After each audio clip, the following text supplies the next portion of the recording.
Assalamualaikum warahmatullahi wabarakatuh. Ketemu lagi dengan saya, Sobat Lentera. Pembahasan kali ini masih berkaitan dengan yang pembahasan kemarin tentang apakah manusia bisa melihat hantu atau setan.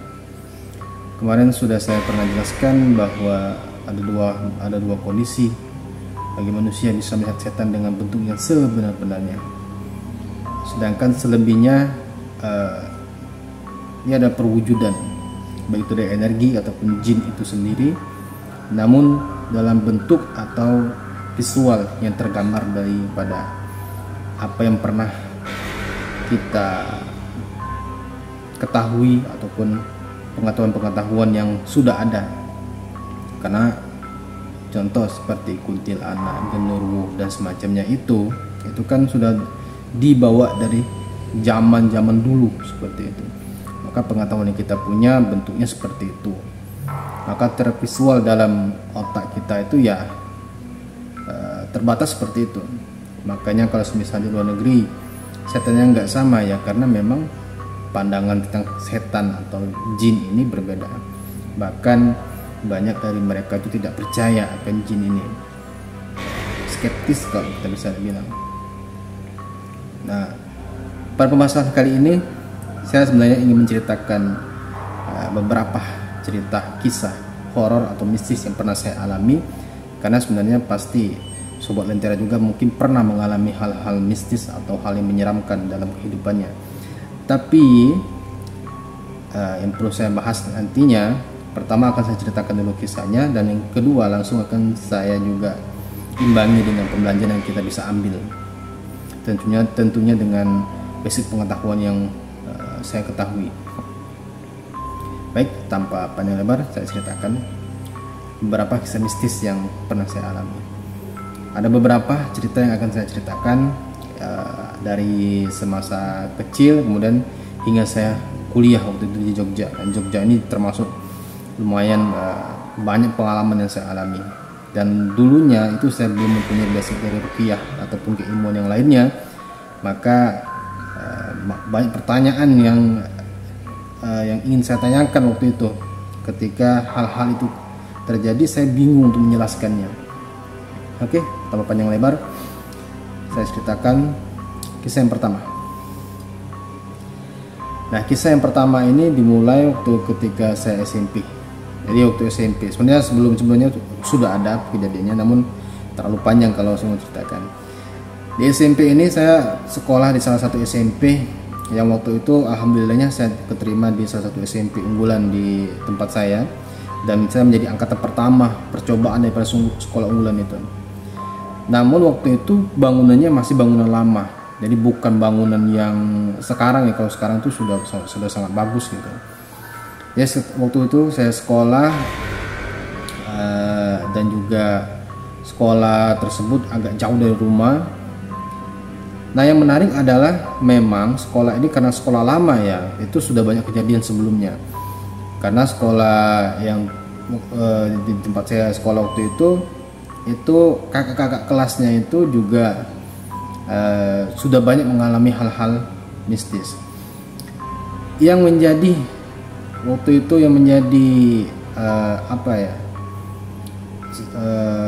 rameh itu adalah beberapa kakak kelas cewek itu ada itu yang pengalaman kesurupan di sekolah itu. Jadi tiap ada kejadian itu mesti kakak itu yang kesurupan. Jadi kakak itu kalau semisal dia sedih, kecewa ataupun hal-hal yang dia alami, dia itu sering datang ke tempat spot yang sering banget itu orang kesurupan adalah WC cewek. Karena di WC cewek itu juga dulu dikatakannya memang ada satu sumur tua di sana. Nah, di sumur tua itulah banyak yang bilang bahwa itulah sumber masalahnya di sana tuh. Jadi ketika dia menghadapi suatu masalah, kakak tingkat ini mesti datang ke dekat sumur itu, karena dia dalam WC cewek, maka dekat sumur itu mesti kesurupan. Jadi nuansa SMP ini memang agak lumayan menyeramkan ya. Apalagi di belakangnya itu sudah hutan, jadi banyak pepohonan dan lumayan luas sekolahnya. dan memang belakang itu hutannya lumayan hutan yang lumayan lebat gitu lah. Jadi kalau seandainya banyak kejadian-kejadian ini mungkin memang karena memang daerahnya masih daerah belum terbuka, jadi ya banyak hal-hal yang mengundang seperti itu. Karena apalagi hal-hal tempat-tempat sepi, kebanyakan tempat angker itu karena sepi, tidak dihuni, akhirnya dihuni oleh makhluk-makhluk sebangsa itu. Nah, waktu itu kejadiannya saya ingat kami berangkat dari sekolah, karena berhubung ini sekolah unggulan ini masuknya sangat pagi, akhirnya kami memutuskan pergi itu jam 6 berapa ya, jam 6 lebih tapi belum setengah 7 gitu. Akhirnya berangkatlah naik angkot itu bersama teman-teman juga yang ada di sekitar rumah yang memang juga lulus di sekolah tersebut. Pergilah kami ke sekolah, berangkat waktu itu. Pas nyampe, nah karena memang kepagian itu belum ada orang, dan cuman kami saja yang berangkatnya mungkin lebih pagi ya. Nah, jadi masalah adalah waktu itu saya ingat betul teman-teman yang satu kelas itu cuma ada beberapa, dan mereka juga setelah naruh tas mereka langsung pergi di sekitaran sekolah gitu. Nah, saya masih di dalam kelas karena memang saya piket waktu itu. Jadi waktu pas piket itu saya karena mungkin ada ketakutan ya, karena memang sudah banyak cerita gitu dari kakak kelas masalah rumor-rumor ini, dan memang ada waktu itu kejadian kakak kelas cewek ini kesurupan, maka suasana sekolah itu memang menjadi mencengkam. Jadi waktu itu karena saya masih sendiri, belum ada yang datang lagi, sedangkan teman-teman yang barengan datang naik angkot itu juga pergi main gitu. Saya akhirnya menurunkan bangku, kemudian karena memang mau disapu ya, menurunkan bangku dan semacam itu sendirian. Ada satu momen ketika waktu itu saya ingat saya ingin menurunkan bangku dari meja. Nah, itu di ujung mata saya itu di sebelah kanan itu saya melihat ada teman saya namanya Reni. Nah, itu saya mengira, dan saya waktu itu agak kurang yakin iya apa enggak gitu, dia juga ikut mau menurunkan bangku. Karena saya ingat kalau Reni juga piket kan, satu jadwal piketnya, maka oh ya ada Reni gitu di samping kanan. Nah, setelah beberapa bangku yang di arah belakang saya turunkan, kok saya nggak mendengar ada pergerakan ataupun suara bangku turun gitu, suara bangku itu ke bawah gitu, nggak ada suaranya. Karena penasaran, akhirnya saya coba agak tengok sedikit ke arah kanan, ternyata kosong, nggak ada orang sama sekali. Nah, karena sudah ketakutan, hanya saya mikir, aduh apa ya, saya mulai ada rasa ketakutan yang di dalam dada ini, kemudian mulai berjalan pelan-pelan ke arah luar. Begitu sampai ke arah luar, baru saya memberanikan diri membalikkan badan, dan saya pastikan waktu itu ruang kelas itu kosong. Nah, di situ saya mulai ketakutan. Saya mencoba untuk keluar dan mencari Reni di arah luar, dan saya cuma melihat teman-teman yang satu angkot tadi yang ada di luar. Nah, saya cuma menghitung tas, juga pas dengan jumlah teman saya yang di angkot tadi. Belum ada tasnya si Reni, di bangkunya si Reni juga belum ada gitu. Nah, karena sudah ketakutan, sudah hanya saya keluar. Setelah beberapa saat, sudah hampir jam 7, mulai rame kan, kelas sudah beberapa orang masuk, sudah saya juga masuk juga, dan saya masih agak sedikit diam gitu, karena saya menunggu apakah tadi itu benar-benar Reni atau bukan. Setelah beberapa saat baru si Reni itu datang dari luar, masuk ke kelas, dan dia duduk di tempatnya. Baru saya bisa pastikan kalau tadi bukan Reni. Nah, tapi apakah saya melihat dengan jelas? Memang tidak. Yang di ujung mata ini saya ngerasa memang ada pergerakan ataupun ada sosok itu yang dia megang bangku untuk diturunkan gitu. Nah, setelah saya punya keilmuannya, mungkin ini yang saya lihat, ini pembelajarannya. Jadi pembelajaran yang bisa diambil adalah pertama, bisa jadi itu adalah bentuk dari ketakutan saya sendiri karena memang sudah ada cerita daripada yang sudah terjadi di sekolah tersebut. Apalagi saya juga pernah melihat dengan mata kepala saya sendiri bahwa kakak kelas itu kesurupan gitu kan di arah WC cewek itu.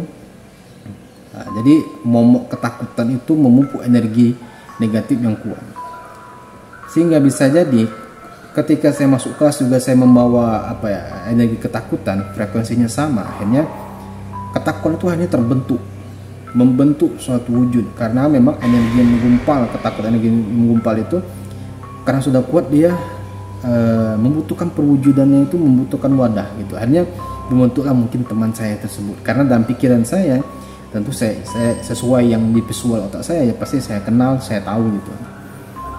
Nah jadi ketika ketakutan itu memupuk, akhirnya terbentuklah wujud itu. Nah mungkin itu yang bisa dijelaskan ya, andaikan waktu itu saya mengerti ya mungkin nggak terlalu takut, tapi karena waktu itu belum mengerti maka saya mengartikan wah ini gangguan jin gitu. Padahal seharusnya simple.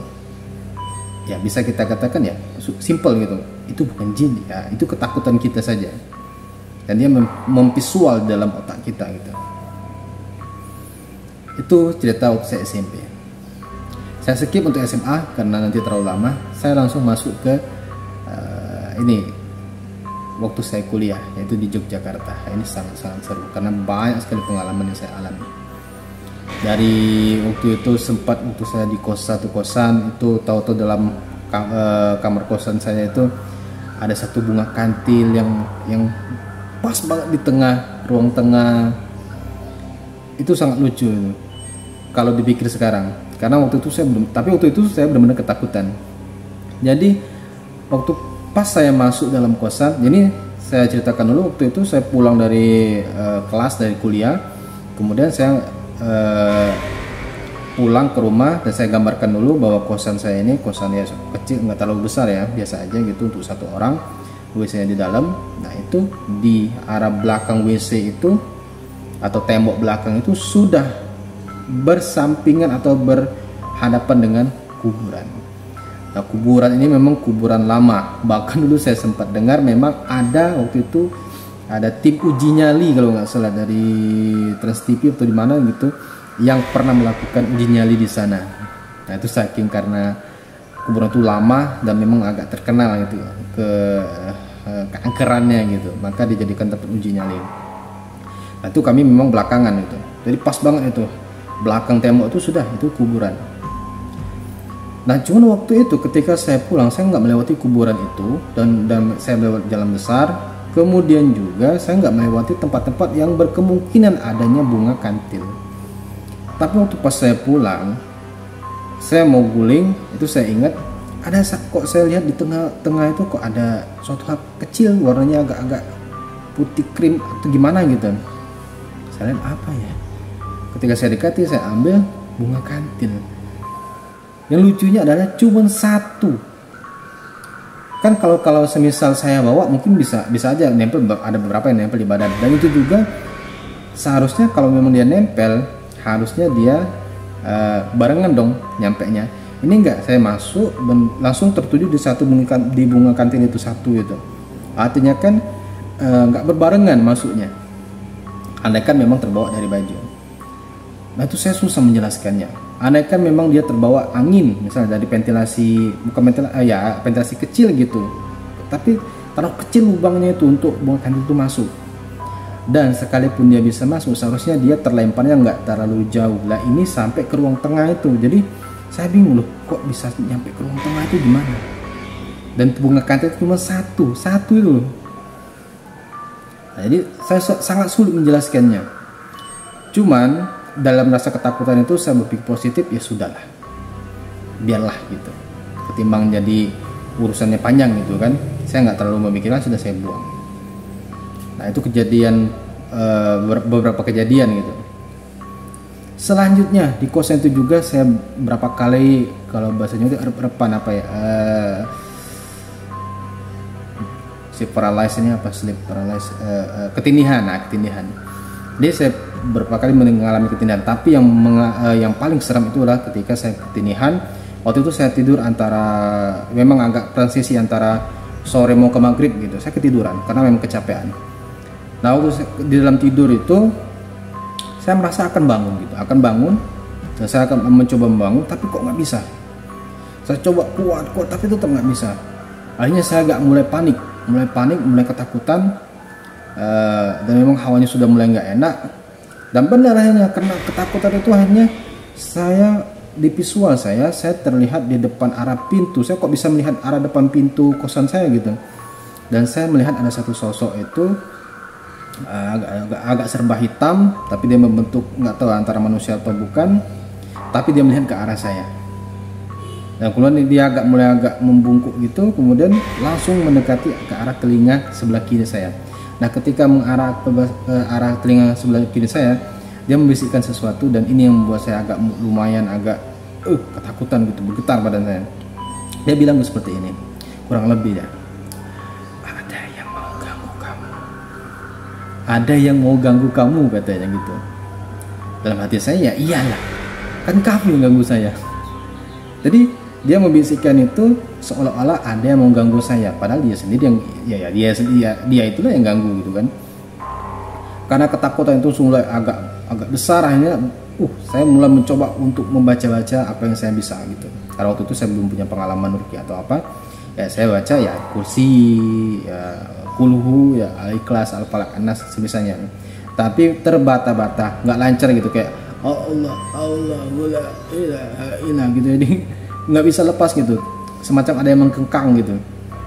Sudah akhirnya saya terus coba baca, akhirnya setelah agak lancar kursinya itu, barulah saya lanjut, baru Allahu Akbar, baru saya bisa bangun. Akhirnya saya duduk waktu itu, saya ingat. Itu pengalaman yang ada di kosan. Dan memang kosan ini agak lumayan ini ya, apalagi kalau setiap malam jam 10-an gitu, itu pemilik kosan sering banget memainkan musik-musik gamelan. Bukan dia main gamelan, bukan, tapi musik yang diputar gitu, yang gamelan. Jadi auranya memang gimana gitu. Ya bagus sih, gamelan ya bagus, suaranya juga bagus, enak didengar. Tapi untuk jam 10 dan juga dengan kondisi sekitaran kuburan itu memang mulai agak ke-trigger gitu. Kayak rasa gimana gitu. Nah, pembelajaran yang bisa saya dapat waktu itu di kosan itu sebenarnya, ya bisa jadi waktu itu kalau rep-repan itu mungkin bisa jadi memang gangguan ya, saya juga mungkin nggak baca doa, dan juga, tapi mungkin bisa juga kalau kita mau skeptis ya, mungkin bisa jadi karena memang saya kecapean aja gitu, kemudian hanya ketinihan itu. Namun karena memang yang energi saya yang bawa di sekitar itu juga saya membawanya sebagai ketakutan, akhirnya terbentuklah itu.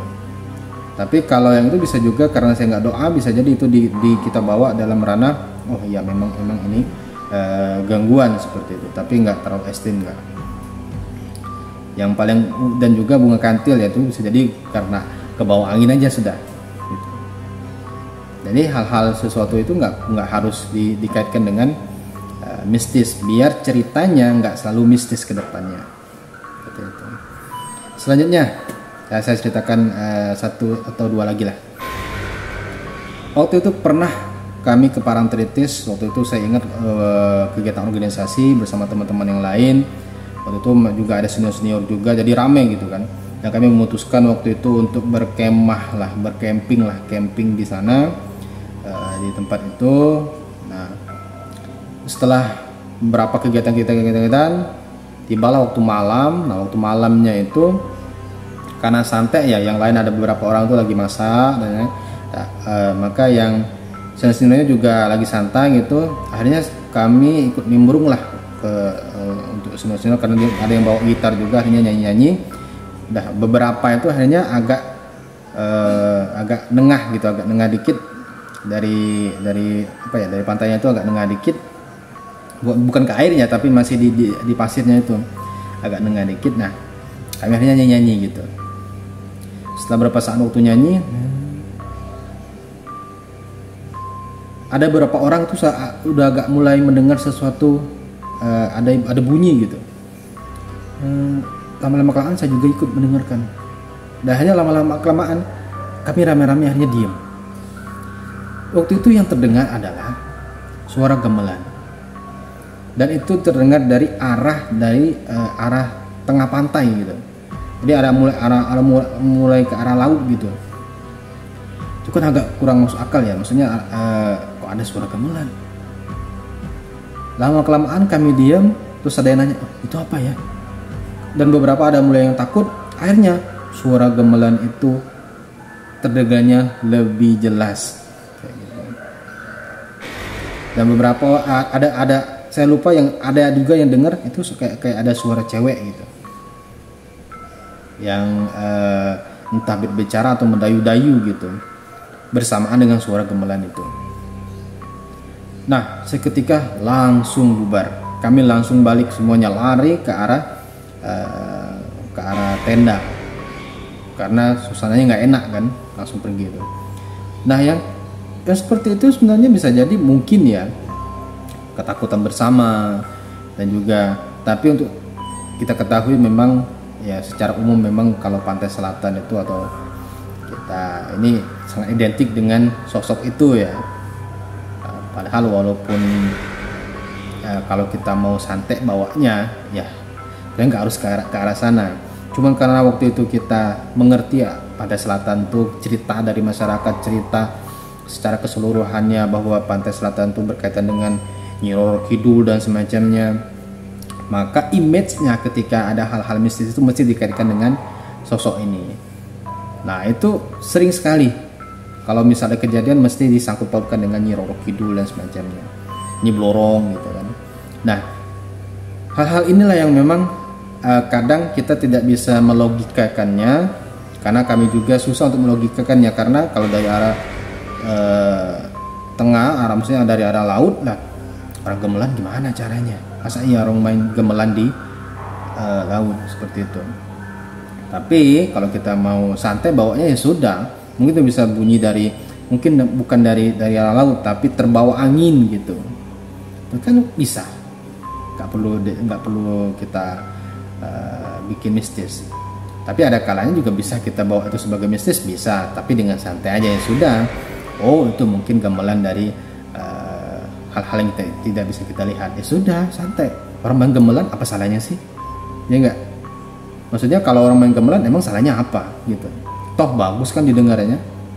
Cuma waktu itu karena kami takut aja akhirnya lari. Coba kami bisa, kalau bisa kami nikmati kan enak juga kan, bisa live nonton gamelan dari gamelan gaib gitu kan. Kami bisa dibawa santai, toh mereka juga nggak ganggu gitu. Bisa jadi itu musik selamat datang, bisa jadi kan. Tapi karena ketakutan akhirnya kami waktu itu pergi langsung mendekat ke arah tenda, dan mulai ya setelah itu kami ngobrol-ngobrol lah untuk menghilangkan suasana seram itu. Kalau sebenarnya kalau yang di Armagritis ini agak lumayan banyak ceritanya, cuman saya langsung skip. Pernah juga pantai lagi, waktu itu organisasi lagi organisasi. Nah, waktu yang pantai satunya ini saya ingat betul kami memang menyewa satu rumah gitu ya, satu rumah dekat pantai itu memang untuk anak-anak itu bisa tidur di sana gitu. Setelah jam tidur semuanya sudah tidur lah gitu.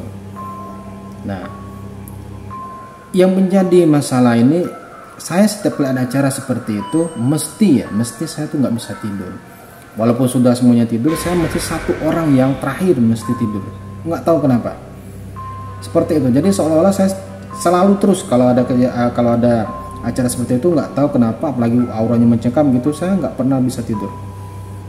Tidurnya mesti sudah agak larut gitu. Sekarang jam 3, jam 4, bahkan subuh kalau baru saya bisa tidur. Jadi kayak kurang lebih kayak jaga orang gitu. Walaupun sebenarnya ya nggak jaga-jaga juga, rontoh saya juga waktu itu masih takut gitu karena nggak ada keilmuan apapun kan. Nah, jadi di depan itu saya ingat betul semuanya sudah tidur di rumah itu, dan karena memang banyak orang dan juga dipisah-pisah. Nah, waktu itu saya ingat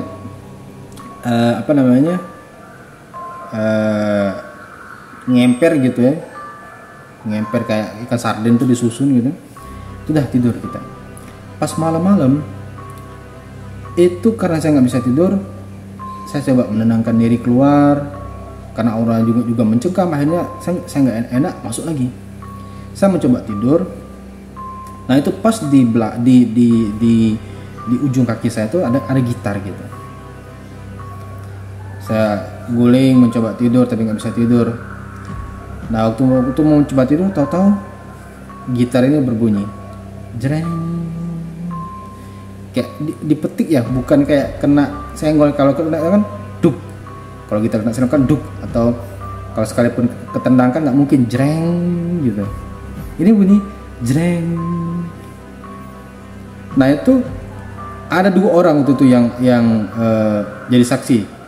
Ternyata yang satu ini teman saya ini juga belum terlalu tidur gitu, jadi masih antara tidur sama enggak.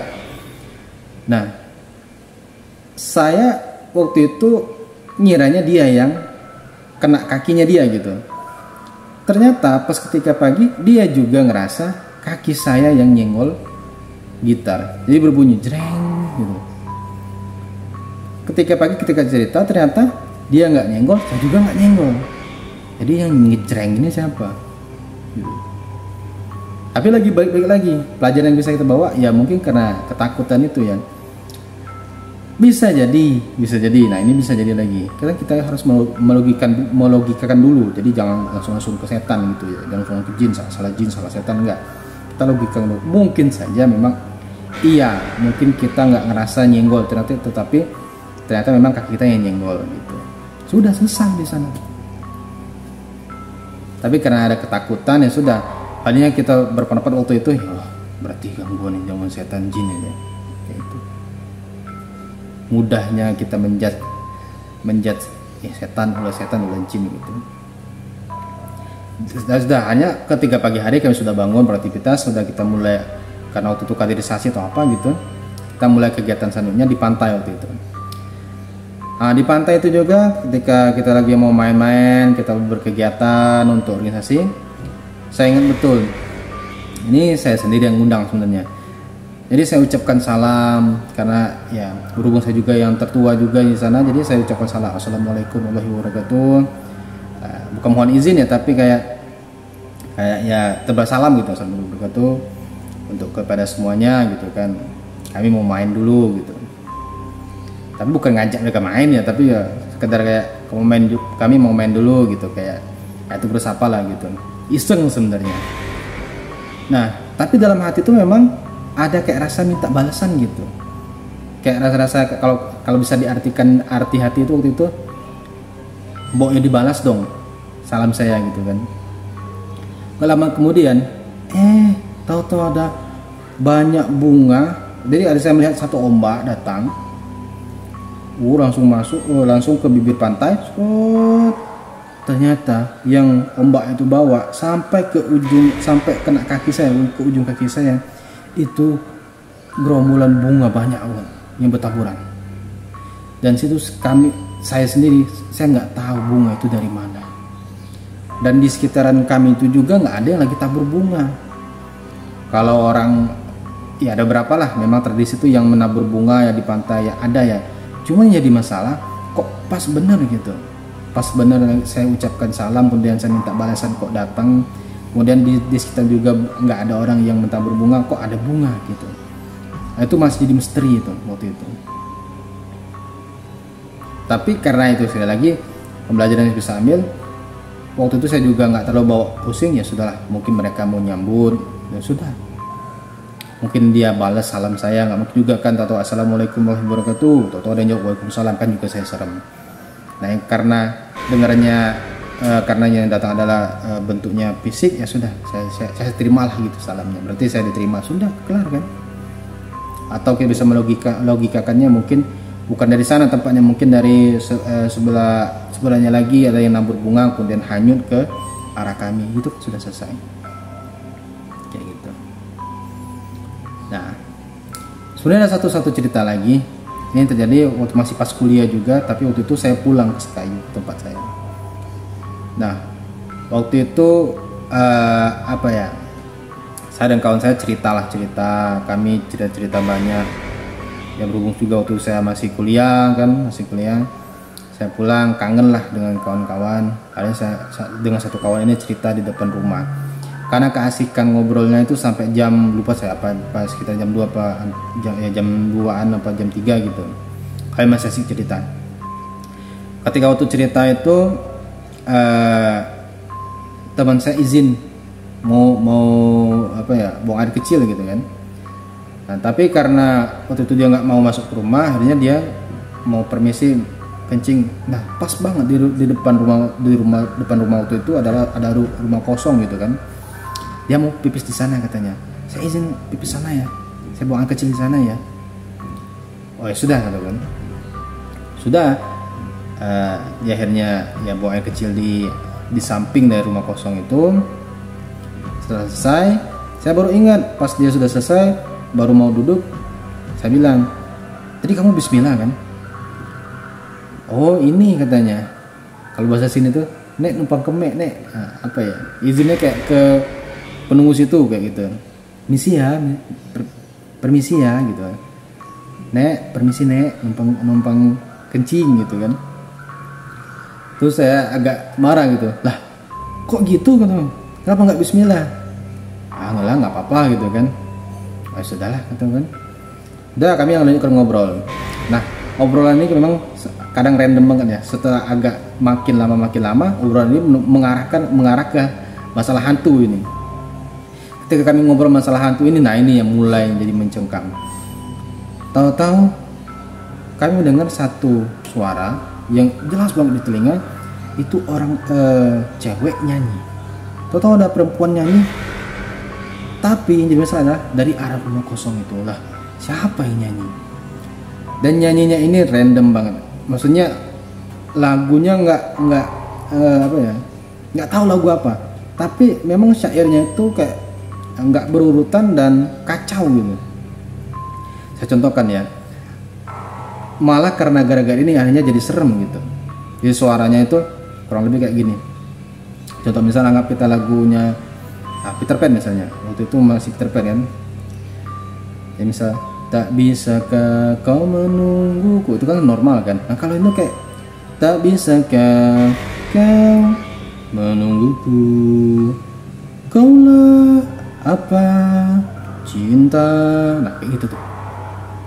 Karena random dan juga terus menerus, itu malah jadi menakutkan gitu. Kalau nyanyinya nggak apa ya, nggak random seperti itu, juga liriknya bagus, suaranya bagus, mungkin kami juga nikmatin ya, enak juga kalau bisa dihibur kan malam-malam.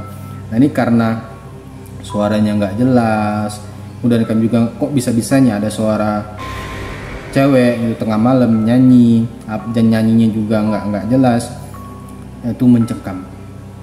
Yang jadi masalah adalah tidak cuman saya yang mendengar, tapi juga teman saya juga mendengar. Jadi kami berdua diam. Yang awalnya saya dulu yang dengar, tapi saya abaikan. Dia juga akhirnya dengar, tapi dia mengabaikan. Tapi karena semakin jelas suaranya, semakin keras, kami akhirnya mulai sama-sama diam dan mulai berpikir, aduh suara apa ya? Nah, waktu itu saya sok-sokan, ya walaupun ada lagi dikit bacaan memang yang saya bisa, saya coba untuk mendekat gitu. Oh ya, sebelumnya setelah mendengar satu kali, kami sebenarnya sudah, karena mengabaikan, sudah kami setelah dengar terus kami lanjutkan bicara, karena waktu itu sempat dia juga berhenti nyanyi. Nah begitu kami berhenti, dia juga berhenti, kami akhirnya melanjutkan obrolan. Tapi nggak lama kemudian ada suara bayi dari samping rumah. Saya perlu konfirmasi bahwa waktu itu setelah paginya saya tanyakan ke ibu, ternyata di samping rumah nggak ada bayi. Bahkan maksudnya berapa urut 5 rumah ke samping itu nggak ada bayi. Maksudnya belum ada yang melahirkan bayi. Apalagi kalau sampai rumah itu anaknya sudah besar semua, udah SD, udah SMA gitu kan. Dan sebenarnya juga nggak ada anak kecil, nggak ada bayi gitu kan. Tapi waktu itu jelas banget ada suara bayi. Sampai di telinga tuh ada kedengaran orang tuanya yang kayak menenangkan anaknya. Kedengaran, kan bingung kan kok bisa kedengaran gitu. Suara emaknya atau bapaknya dan emaknya tuh apa ya, mendiamkan anak. Kan seharusnya nggak terlalu dengar. Ini dengar jelas gitu. Dan bayi, katanya ada bayi itu. Lah, kata ibu saya nggak ada bayi. Jadi waktu itu kami nggak tahu kalau nggak ada bayi. Setelah itu sudah kami lanjutkan ngobrol masalah hantu lagi itu, tapi nggak lama kemudian diselah lagi oleh suara nyanyi itu, dan ia nyanyinya makin random lagi gitu dan tambah kuat. Hanya di situ saya memutuskan, ayolah kita ini gitu loh, langsung untuk untuk istilahnya langsung ke sumber suara gitu. Begitu saya baru mau mendekat, langsung bergetar semua, tangan kaki sampai ujung kepala, ujung kaki ini bergetar semua. Ayah kena ketakutan, kami memutuskan untuk saya ajak kawan saya untuk masuk ke rumah. Begitu masuk rumah, suara itu masih sangat jelas di telinga. Nah, karena sudah sangat ketakutan juga sangat jelas suaranya, akhirnya saya memutuskan untuk ngajak teman ini nginep. Tapi karena dia nggak mau nginep, saya bingung nih mau nganternya gimana gitu kan. Kalau saya antar lah terus saya nanti gimana gitu. Dan suara perempuan ini agak jelas gitu kan. Akhirnya teman saya panggil bapaknya untuk jemput gitu. Nah, ternyata dia jemput juga sama adiknya. Nah, jadi bapak teman saya itu datang dengan adik kawan saya juga datang ke. Berhubung juga memang bapak teman saya ini dalam tanda kutip bisa, akhirnya malah didatangi sumber suara itu. Ketika sudah datang dan sudah nyampe ya, kami hanya berani untuk mendekat dan juga dilihat ya banyak interaksi yang terjadi di sana. Tapi intinya tuh waktu itu selesai waktu itu kawan saya pulang, saya juga masuk. Nah, saya ingat betul saya ketakutan itu. Tapi saya benar-benar waktu itu dendam banget dengan sosok ini karena ya bikin saya ketakutan sampai nggak bisa tidur gitu waktu itu. Akhirnya waktu itu saya tidur, akhirnya bisa tidur tapi agak pagian gitu. Nah, terus saya kayak mengaji dan semacamnya. Saya bilang nanti malam saya datangin beneran gitu. Karena saking keselnya gitu. Ternyata waktu itu dapat info dari kawan, sudah diusir sama bapaknya hantu jin tersebut gitu kan. Dan waktu pas pengusiran juga katanya itu ternyata kuntilanak ternyata gitu. Nah, waktu itu dijelaskan bahwa yang mengundang itu ternyata memang waktu itu, dan ini sekarang pelajarannya ya, ada satu mainan yang memang waktu itu adik saya sebenarnya, adik laki-laki saya, kemudian bersama teman-temannya itu bikin satu boneka kayu yang mereka tancapkan ke tanah tepat di samping rumah kosong itu. Dan kalau dilihat lagi secara dekat, memang bentuknya hampir sama kayak jelangkung. Itu secara nggak sengaja anak kecil bikin itu ya. Tapi mereka benar-benar memainkan gitu, jelangkung, jelangsek gitulah sampai selesai. Mereka canda-candaan gitu. Nah, menurut bapaknya teman saya ini, karena itu, nah saya juga ya mungkin karena mereka main itu mereka nggak sengaja akhirnya mengundang daripada sosok itu. Beneran akhirnya nyampe ke sana gitu, nyampe ke rumah kosong itu sosok tersebut. Akhirnya malah mengganggu. Nah, pembelajarannya adalah satu, kita bisa dari hal mistis dulu ya, hal mistisnya. Bisa jadi karena memang diundang daripada permainan anak itu dari jelangsek itu ya, karena itu kan secara nasional diyakini gitu kan. Akhirnya ya bisa jadi kejadiannya dia benar-benar bisa menarik suatu energi gitu kan. Hanya bisa entah masuk ke bonekanya atau bisa ke rumahnya gitu. Tapi intinya menarik gitu energi tersebut. Jadi walaupun mungkin iseng-iseng, ternyata beneran ada gitu kan. Nah, itu pun karena nggak sengaja adik saya dan teman-temannya itu bikin jelangkung gitu. Nah, tapi sosok yang datang ya ada gitu jelas. Atau yang kedua mungkin bisa jadi memang memang itu rumah kosong gitu kan. Bisa jadi karena datang sudah kenal rumah kosong gitu, maka ditempati oleh makhluk seperti itu. Nah, tapi faktor waktu itu saya ingat faktor yang mungkin bisa jadi faktor pemicu juga adalah teman saya ini kencing di samping, nggak baca bismillah juga kan, mungkin bisa jadi. Apalagi mungkin kena boneka itu atau kena rumah itu kan, bisa jadi nggak sengaja kena rumah. Dan itu nggak sengaja mungkin juga kena rumah daripada jin itu, karena kan jin juga sebenarnya punya rumah gitu, nggak sengaja kena. Bisa jadi itu juga pemicunya, bisa jadi ya. Jadi itu pemicunya seperti itu. Jadi bisa jadi karena jelangkungnya dimainkan oleh adik saya itu, ataupun mungkin karena teman saya ini nggak baca bismillah gitu kan. Itu yang seperti itu. Nah, tapi waktu itu sudah diusir ya sudah kan, walaupun akhirnya sudah rumah itu setelah selesainya nggak ada lagi suara-suara tersebut. Nah, jadi pembelajarannya seperti itu. Jadi bisa jadi hal mistis ya karena tadi beberapa faktor penyebabnya, atau bisa jadi kita logikakan ya sudah, mungkin bisa jadi suara yang kami dengar adalah suara mungkin tetangga yang coba-coba untuk latihan nyanyi gitu kan, bisa jadi.